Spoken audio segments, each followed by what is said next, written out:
Alright, so my name's Stuart Tropney. I'm 19 now.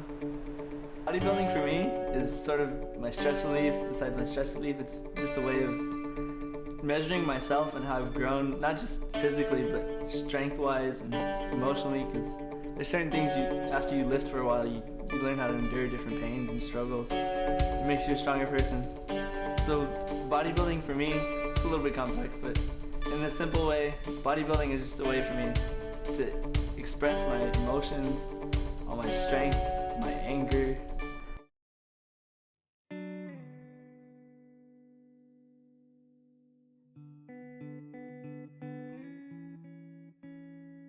was trying to finish my last workout, just get it over with, and it was one of the easiest things I've ever done, calves.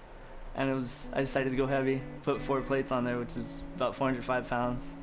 And then all of a sudden, you know, I was done, locked it on the machine, I was about to relax, lowered my shoulders. All of a sudden the machine just crashed.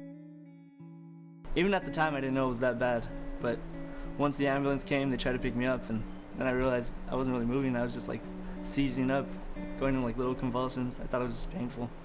So afterwards they take me to the hospital, and they started doing a bunch of scans. Figured, oh, I'd probably just pulled something, nothing too bad. Then they kept me overnight, and I realized it's probably a little bit more serious than what it could have been, because my family was more worried than I ever was. And then they took me into surgery, and I realized that's when it started getting real. So after surgery, I tried to get up. I couldn't really move anything. So my legs were kind of numb. And a few days in the hospital, about a weekend, I had a couple visits, you know, boost my spirits. I couldn't really move anything. I was just on morphine the whole time. And then, so once I felt really boosted, you know, I tried to take my first steps. They had to put me in a walker at first. It was kind of embarrassing, but luckily I had a good friend, Peter, another friend, Ariana, a couple of family members, you know, helped me get through it. I remember when I first heard about what had happened to Stuart, I was shocked. I was really in shock, and I was really good friends with Stuart. I have known him for a few years. I had worked out with him, and he's always been a real cool guy. And honestly, when I first heard what had happened to him, I thought he wasn't gonna walk again, really, honestly, and I felt really bad for him. What I had heard was that he had, I think it was like 405 pounds on his back, and he tried to rack it, and it couldn't rack, and he broke his back. That's what I had heard initially. So I just assumed if he broke his back, then that means he probably messed up his spinal cord, so he's probably paralyzed, and I felt really, really bad.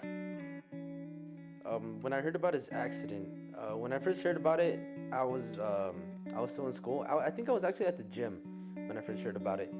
And when I heard how he got hurt and the machine he used to get hurt, I thought it was just insane.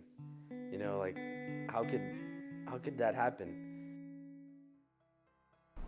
If I couldn't move, I couldn't lift, and basically, ever since I was a sophomore, one of my friends, Jake, got me into it. I was just a little scrawny kid at the time, and once I got into lifting, you know, it was like a bug. I caught it, and basically, everything I would do every day, I'd practice, you know, lifting and stronger, and base all my time around it, eating. It became like a life thing for me, and that's where I found my true calling, pretty much. Afterwards, you know, I started getting bigger. I started seeing results. I got happier with it, and so I decided that, you know, I wanted to get into modeling. And bodybuilding in general is just what I wanted to do. I looked up to Arnold, and another guy called Z's. He's a little Australian, really buff dude. He was one of my motivations, you know, like be like that when I get bigger. And eventually, just took off from there. After physical therapy, you know, so the accident was in July, and then around November, right around my birthday, I was lucky. I went back to the doctors, told me I could start lifting again, and that was one of the happiest days of my life.